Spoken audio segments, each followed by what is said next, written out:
And Azimio MPs on Friday took a swipe at the government over its proposed 2024-2025 budget, terming it as a misplaced one. While condemning the National Treasury's budget announcement, Azimio principal Kalonzo called on the international community to intervene.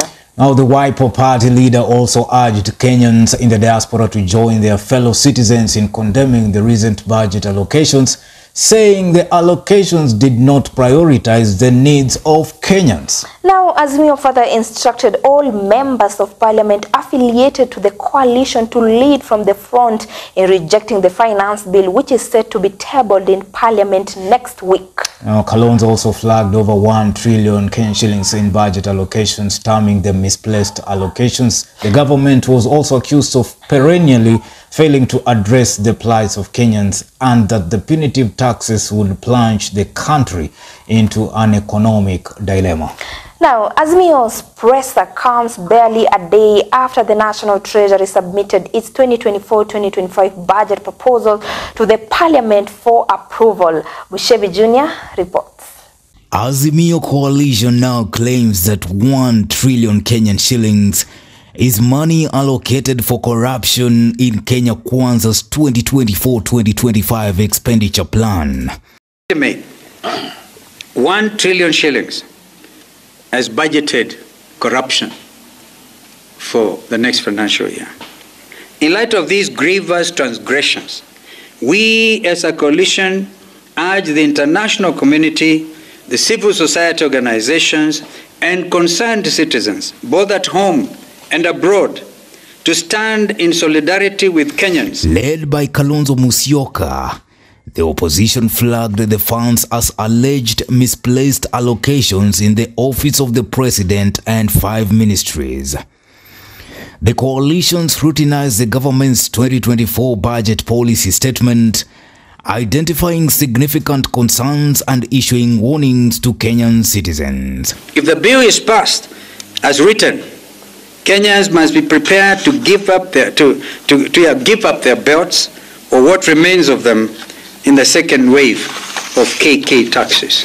In a critical review of the Treasury's published policy measures aimed at enhancing economy-wide efficiencies and supporting business growth while reducing living costs, Azimio raised the alarm over potential double taxation. We know that ordinary Kenyans, Mamamboga, border riders, and the people of Mjengo and Kokoteni have nothing to gain from this bill because Kenya Kwanza is targeting them for the second time with a double taxation plan that aims to increase taxes by approximately 24,000 shillings per adult Kenyan per year. Moreover, Azimio accused the government of presenting inflated, dubious budgetary figures without clear strategies for revenue generation, expressing concerns about the adverse impact on the middle class. We therefore reaffirm our stand that all well-meaning Kenyans must oppose the Finance Bill 2024. The motor vehicle tax, a contentious issue, currently stands at 2.5% of a vehicle's value, with a minimum of 5,000 Kenyan shillings, but no longer includes a 100,000 shillings cap. The new tax on motor vehicles proposes a 2.5% tax on the value of motor vehicles, with a minimum of 5,000 shillings and a maximum of 100,000 shillings, which, if adopted, will raise the cost of car ownership and result in higher insurance rates. It is predicted to have an impact on the transportation and logistics industries, thereby increasing the cost of living via a multiplier effect. Kenyans are uncertain whether the National Assembly Finance and Planning Committee will make changes to eliminate the cap on the motor vehicle tax proposal. Economic analysts predict that if the tax clause is approved without modifications, more than 60% of car import businesses may face closure, leading to a significant industry downturn. Treasury Principal Secretary Chris Kiptoo on Thursday, June 13th, defended the government's decision to impose the motor vehicle levy on vehicles owners. Mr. Speaker, to expand the tax base and make our country self-reliant, I propose to introduce an annual motor vehicle tax at the rate of 2.5%, the value of the vehicle, subject to minimum amount of Kenya shillings 5,000. Kiptoo, while speaking during an interview on Citizen TV, faulted Kenyans for misinterpreting the motor vehicle levy.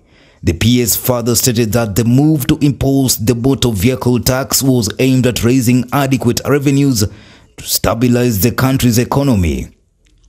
According to him, the country was grappling with a huge debt of up to 11 trillion Kenyan shillings, and it was time for Kenya to adjust its revenue-raising measures.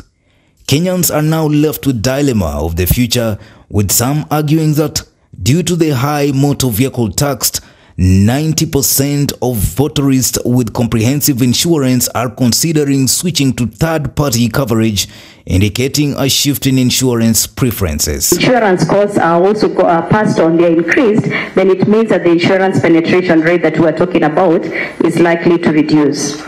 So we have benchmarked with other countries, and we saw that in Tanzania specifically, when they did introduce the VAT on commissions, the insurance penetration rate reduced significantly, and basically it is because the cost of insurance also went. Fuel consumption is also expected to drop by over 70%, reflecting a decrease in energy usage, possibly due to factors like energy efficient practices, alternative transportation modes, or changing consumer habits. To align government policies on one end, to align what the government is saying around the national retirement benefits policy, around the national tax policy, and also just to make sure that there's an alignment between different retirement products, so that, for example, there's no discrimination between pension trusts, which under these particular proposals will remain exempt. However, the scheme trusts will now be subject to tax. A large majority of private motorists, around 89%, are also projected likely to opt for public transportation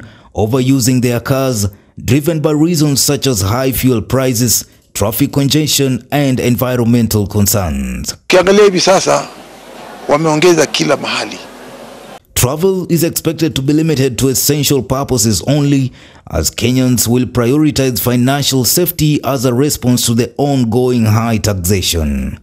The usage of border borders or motorcycle taxis will see a notable increase. This rise in popularity could be attributed to the affordability, convenience, and ability to navigate through the high taxation plateau.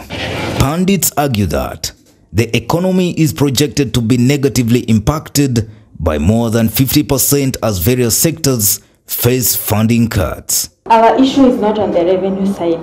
The reason why government tries to raise taxes is to increase collection. And time again, over the years, we've seen that they review the finance bill every year to increase collection. And the adverse effect of increasing taxes is they create another problem of tax evasion.